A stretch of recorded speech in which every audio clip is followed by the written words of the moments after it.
দীর্ঘদিন ধরে তৃণমূল কংগ্রেসের শিক্ষক সংগঠনের নেতৃত্ব হিসেবে উত্তর চব্বিশ পরগনা জেলায় কাজ করেছেন সম্রাট চট্টোপাধ্যায়। সামলেছেন রাজ্য এবং জেলার বিভিন্ন গুরুত্বপূর্ণ পদ। গত 19 ডিসেম্বর প্রয়াত হন তিনি। তার স্মরণসভা আয়োজিত হল পশ্চিমবঙ্গ তৃণমূল প্রাথমিক ও মাধ্যমিক শিক্ষক সমিতির পক্ষ থেকে টিটাগড় টাটা গেটে অবস্থিত দমদম ব্যারাকপুর সাংগঠনিক জেলা তৃণমূল কংগ্রেস কার্যালয়।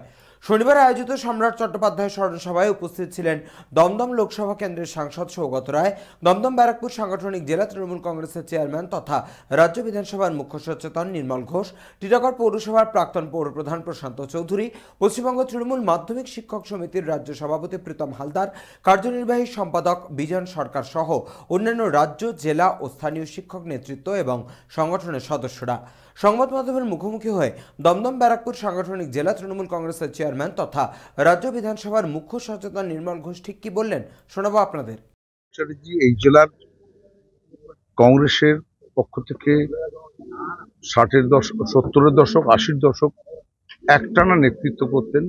পরবর্তীকালে তৃণমূলকে আসার পর একটানা এই তৃণমূল কংগ্রেসের প্রাইমারি, মাধ্যমিক, উচ্চ মাধ্যমিকটা তিনি দেখতেন। তারপরে প্রাইমারি আলাদা হয়, উচ্চ মাধ্যমিক, মাধ্যমিকটা দেখতেন। তার 1 বছর হয়েছে, 21 সালে রিটায়ার করেছে। তার মৃত্যুতে আমরা গভীর শোকাহত এবং আমাদের যে অর্গানাইজেশন, তৃণমূলের যে টিচার্স অর্গানাইজেশন এই জেলা উত্তর চব্বিশ পরগনায়,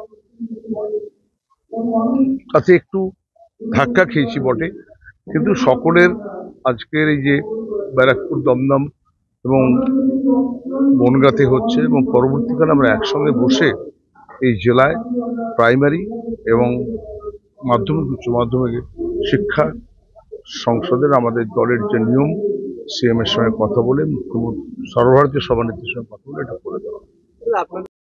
টিটাগড় থেকে সৈকত গঙ্গোপাধ্যায়ের রিপোর্ট, চ্যানেল 24/7।